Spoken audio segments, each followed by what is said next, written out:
Welcome to the Infernal Brotherhood of the Scruffy Looking Nerf Herders. This is a live YouTube vidcast by Star Wars fans, or for Star Wars fans by Star Wars, whatever. We all like Star Wars, that's why you're watching. Yeah. Anyways, here we are with our review of episode 6 of Star Wars The Bad Batch, Decommissioned. And this was fun. Yeah. I liked this one a lot. we were sort of complaining last time, or at least I was complaining last time for sure, about there not being any consequences and how much, I wanted some like danger and stuff. We got it. Yeah, definitely got it. Thank you, Star Wars, for listening. Yeah. I know you were tuning in. Right. They changed it up just for us. Like, fuck, we're losing them. Let's fix this. We got to get them back. All right, so initial thoughts, you enjoyed it? Everything was good? Yeah, I really liked it. Nice. I love how it tied into some other stuff, but we'll get into that here in a little bit. And it actually left on a really great place. Like, I don't know. Okay, so we'll get into it. This episode was directed by Nathaniel Villanueva. It was written by Amanda Rose Munoz, and it was released on June 4th, 2021 on Disney+. Of course, this was this last Friday. So, do you want to walk through the episode here? Yeah, so exactly what I was hoping was going to happen. They're staying on Ord Mantell, or right? That's where they're at. Ord Mantell. Sure, I don't know. I don't remember. I'm reading like 3 fucking books right now, so trying to keep what I'm reading versus what I'm watching separate, it doesn't happen. Yeah. Anyway, so they're still planetside where they did their last gig, and guess what? They're doing another gig, which was pretty funny because Sid was like, "Yeah, you work for me. You agreed because you work for me." Yeah. "Oh, we didn't agree to a shit." "Yeah, you did because I told you." Like, love that. But cool. They get tasked to go to a separatist, or go to basically a junkyard to try to rescue a separatist battle droid. What the fuck kind of droid was it? I'm already forgetting. I just want tactical droid. Yeah, tactical droid. And yeah, that was about as cool as it sounds. Yeah. Like, it was great seeing them go there and shoot up a bunch of random droids protecting a droid destruction plant. Yeah, it was very coincidental. And of course, this is a fictional story, so of course. But very coincidental, it was the last head. All others have been destroyed, so there's only one left. And there just happens to be this other group searching for that same head on the conveyor belt. It was very reminiscent of episode 2, in my opinion. This was straight up episode 2. Yeah. Like the good parts of episode 2. Yeah. Not a ton of them, but this is one. Oh. Yeah. But it turned out that Trace and Rafa, who we had seen from the Clone Wars hanging out with Ahsoka, are the 2 other people going after it. And so it was really cool seeing them sort of do a little cat and mouse against each other, and then realizing that they should just work together to escape alive. And then we got to see Wrecker get hit in the head again, and then his chip starts just sort of short-circuiting. Yeah, I wonder how far they're going to take that story.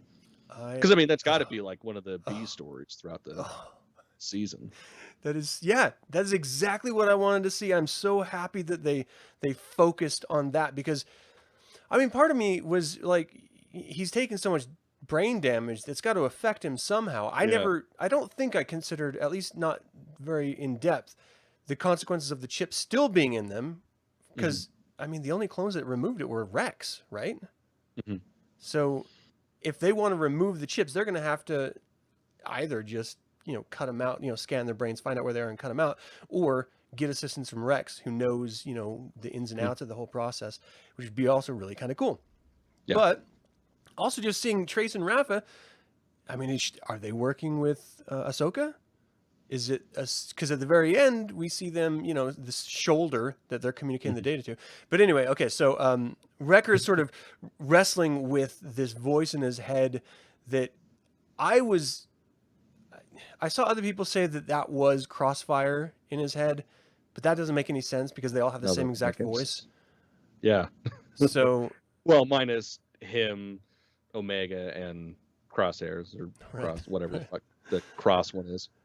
But I didn't pick guess up on that. Tech doesn't either. Holy shit. Never mind. They're the ones with different voices. I just thought that, if the chip was going to be taking over, then it would just go in the traditional clone voice, you know, and so that'd be my guess. I was just assuming that was what's happening, but you know, who knows? But either way, like if this is an ongoing issue, he's going to turn against them. Maybe he turns against Omega. That would be so amazing. He would never forgive himself. That'd be pretty fun. It would be a great character moment for that kind of worthless character. I mean, he's great at what he does, wrecks shit, but other than that, there's not much to him. This would add something to him, which would be great. I liked that in the end they gave up the intel stick, you know, with the tech droid. I thought that was really great. Because really, what do they have to lose? They don't really need it. They just know that their boss, Sid, needed it. And they're just sort of running a mission. So I can't wait to see the end result of that. Yeah. Them coming back empty-handed and shit, because I don't think it showed that at all. No, it ended with the two other people. I already forgot their names. Trace and Rock. Sending off the transmission of what they got. Yeah. So, who do you think that was in that holo? I don't know. I've been trying to figure out who the fuck it was. Like, Ahsoka kind of makes sense because that was sort of their connection with like the rebellion and stuff. And this is like way early rebellion. Yeah, like literally the beginning of the rebellion. So that's kind of my guess. Either that or, I mean, fuck, it could be Bail Organa. Like, he pops up everywhere. Like, he's with everybody. Yeah. So that wouldn't surprise me in the least if it was him.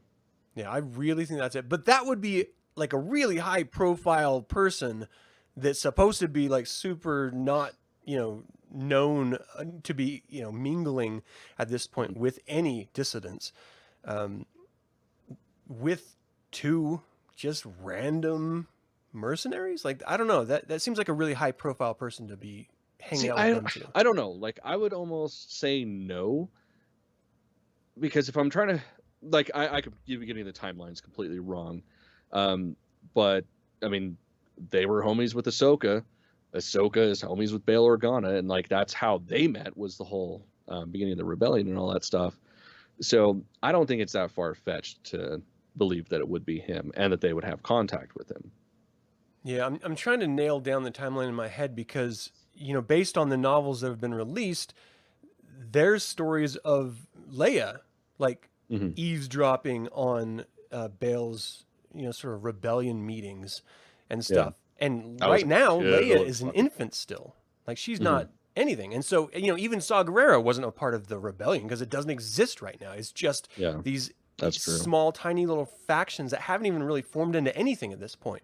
So if there's no rebellion and there's just these tiny little factions that are starting to think about forming into cells, would it be Bail at this point? I don't know. That's a good point. I didn't even think about that. Yeah, again, I'm messing up timelines. I mean, the only way that I could understand it is if they did have the bridge of Ahsoka to Bail. And that would be the only way that it would make any sense at all. But I want to see that. I want to see... Do you think we're going to get Ahsoka in this series now? I would hope so. I mean, it would make sense. Yeah. Because, I mean, she's she helps the clones that are running away and stuff. So I would like to see it. Yeah, so we see a little bit of development with Omega, where she's getting better at firing the bow, I think. Right? Yeah. Like, she's just learning how to use it, which is kind of fun. You know, I like the fact, you know, everyone bitched so much about the sequel trilogy and Rey being able to pick up everything so quickly. It's nice seeing this girl who seemed like she was going down that road, kind of struggling with some things. Yeah. And I like that. So, because that's real. yeah. So, I really appreciated, you know, seeing that sort of small bit progression going on, and seeing, you know, these clones, this Bad Batch group is sort of wrestling. Like, they're not willing to just murder civilians. They're actually good people for whatever, you know, whatever that means to you as a viewer. They're on the right side of things, even if they're not maybe working for the person on the right side of things, because she's clearly in the crime world. You know, in the crime world. So it was probably some hut, like maybe Jabba or the Crimson Dawn, that wanted that intel stick, because they were going to use it to like control droids, like potentially create a droid army to fight back against the Empire, or at least, what if it was the droid Gatra Oh man, that'd be so fucking cool if we saw them. Dude, if they brought that in, that'd be God, cool. we haven't got that. That shit still pisses me off. Yeah. Like, God, why'd you even have to bring that up? This bullshit. Like, the Aftermath trilogy was one of the best fucking things Disney's done. Yeah. Besides Mandalorian. And they've not used any of it except for fucking Timothy Oliphant. Like, that's it. That's it. And it pisses me off. Like, I want to see the droid Gatra, this fucking crime syndicate that's just droids. Yeah. I mean, that Han Solo novel, like, really fleshed him out really well. Mm-hmm. I feel like this is the time that we could see it. Mm-hmm. That'd be kind of cool. I would fucking love that. Man, there's just the possibilities to make something from good to really great.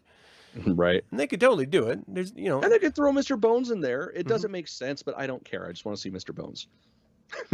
Yeah, it would have to be a pre-Mr. Bones, because that was... No, it could just be Mr. Bones. It doesn't have to make sense. That's true. They've already thrown logic and timeline out the window, so it doesn't matter. They can just do whatever they want. And they might. I mean, with the appearance of the Crimson Dawn in the comics, the last comic that was just released, I think that is an easy tie-in to this. Like, okay, well, Sid is working for the Crimson Dawn, and she's just sort of doing, you know, jobs for them. What if we saw Kara in this? That'd be pretty dope. She just whips the shit out of the Bad Batch by herself. I could see it. That'd be great. Oh, the promises of a future that we'll never actually get. Right. It would never be that good. All right. So is there any other part of the story? That's pretty much it. It was a cut and dry episode. Yeah, it was. It was pretty straightforward. It was the droid factory in Attack the Clones. Yeah. That's really all it was, but with these guys. Yeah, there really wasn't too much to it. It was fun. I liked it at least. Yeah, I had a good time too. What was your favorite moment? Almost seeing Omega fall, like that was pretty funny. Yeah. I don't know, just like all in all, it was a pretty fun episode. Like I really liked seeing, you know, because it's just another one of those things that you don't really think about. Like obviously the droids had to go somewhere. Yeah. But like, oh well, they have plans for incinerating them. Of course, why wouldn't they? So it was cool to see like what happens after the war. Mm-hmm. Yeah. I don't know that they would incinerate them though. Like that part of it, I don't understand. It would have, stammering here. I imagine that they would try to repurpose them. Well, I mean, it's a smelting pot, and what happens here in like 4 elements? Yeah. 19 years, a fucking Death Star. Right. So I mean, maybe that's what they're doing is creating the metal for it. So interesting. I hope they give a little bit more background to that. I don't think they will, just to flesh it out. That's what I like to think. Yeah. Yeah, my favorite part was the Wrecker moment when he got his head hit and he started getting that twitch of wanting to be a good soldier. Mm-hmm. They follow orders. I want to see him turn against them so badly. Yeah, that would be a true shit moment. Right. That'll be like the mid-season finale. Hell yeah! Oh, we got to be close to that, right? This is 6. There was 16. I think there's 18. 18. So we're okay. So we got just a few more. Okay. What was your least favorite moment? Just Omega. I still don't like the character very much. I have to agree. Yeah. Yeah. As much as I like seeing a little bit of progression, like I mentioned earlier, I don't care about her. Like you could take her out of this scenario right now, out of the story completely, and it would not affect anything. No, and that's a problem. That means she's not a central core character yet. They're like hiding something or holding something back. And at this point, we're 6 episodes in. We should want her on screen. We should care about why she's there. Just don't. Yeah. She got a walkie-talkie, big fucking deal, and a bow. Well, now she's got a bow and arrow that she figured out how to use. Yeah. It's like she took out like what 2 droids. That's not fucking useful. Give her a goddamn blaster. It's not like there's an age restrictions on blasters. And we saw her handle a blaster. Yeah, and she can fucking episode shoot. 1 or 2 or whatever.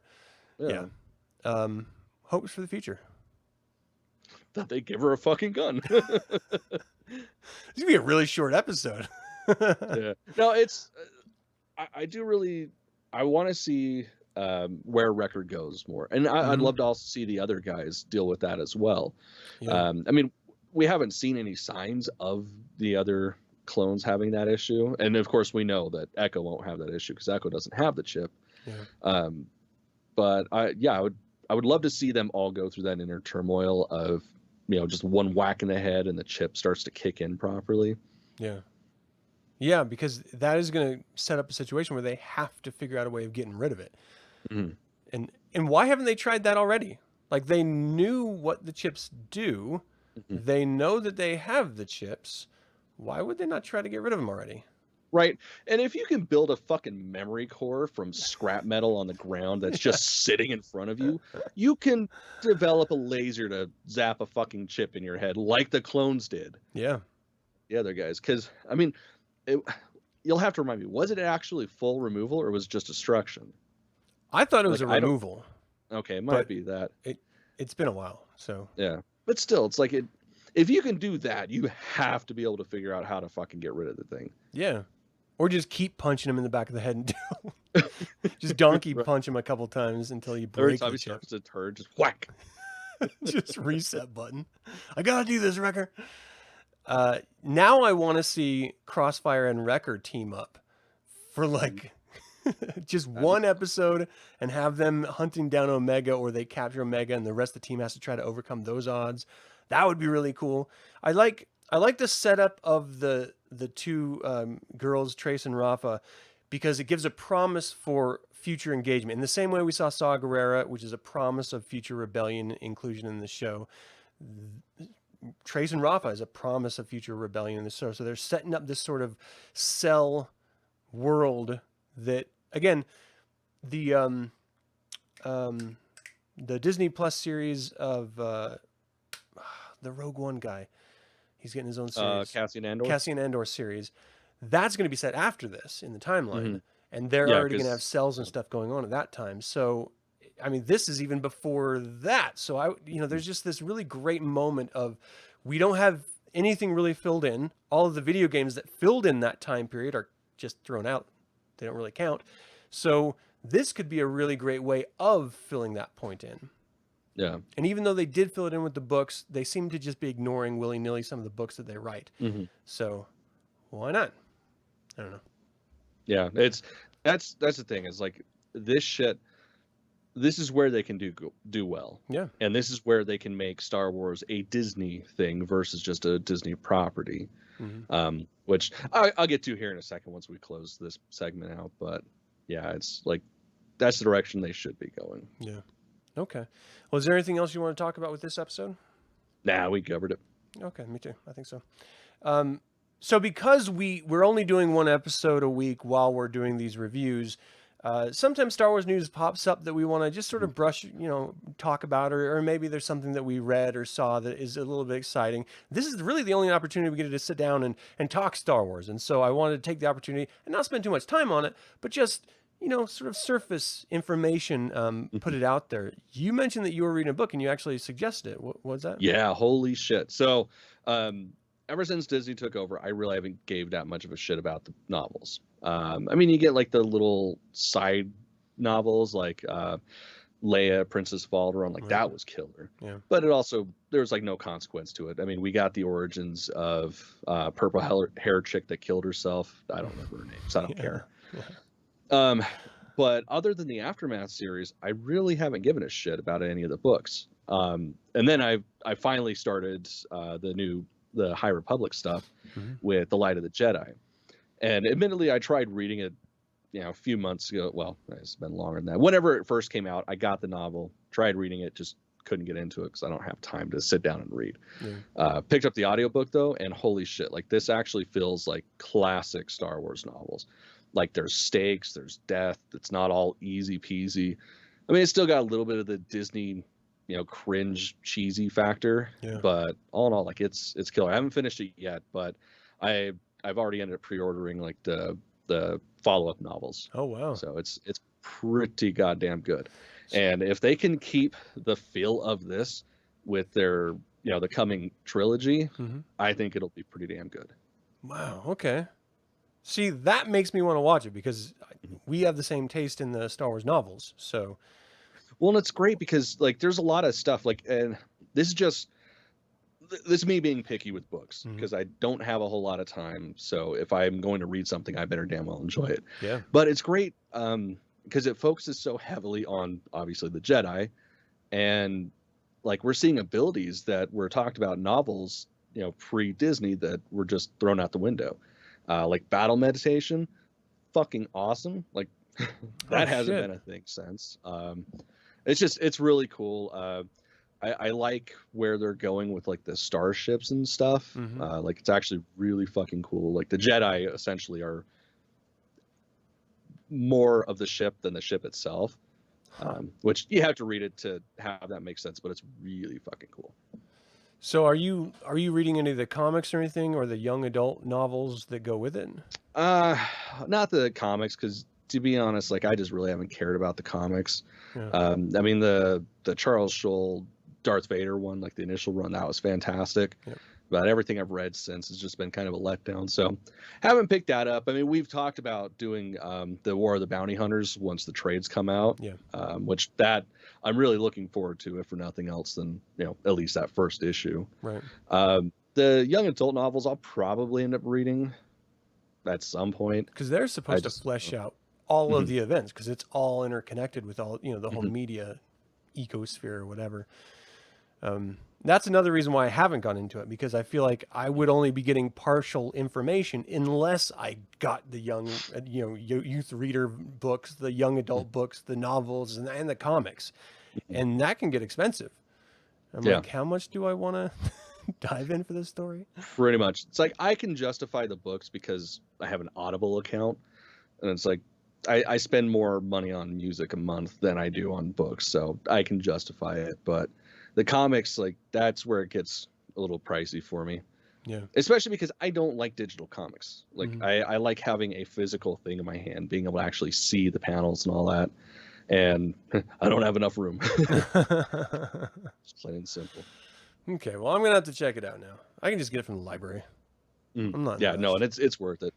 And it's pretty decent. I think it's got about a 15-hour runtime, something like that. Because of course I only do audiobooks at this point. And yeah, it's definitely worth checking out. Okay, well I definitely will be doing that.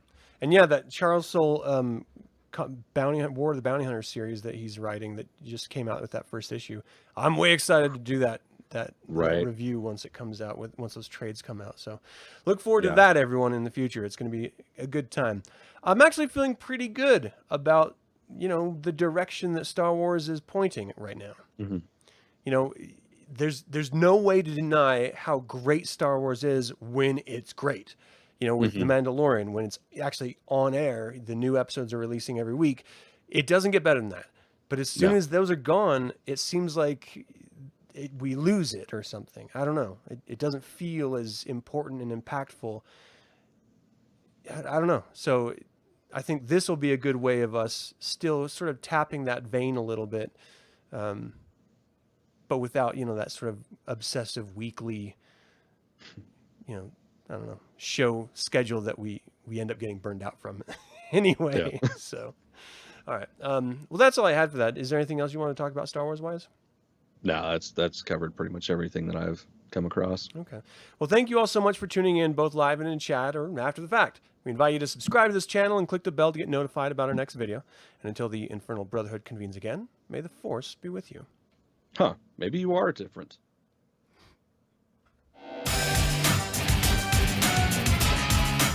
Stupid, obviously different. You can look at it and see what I'm saying.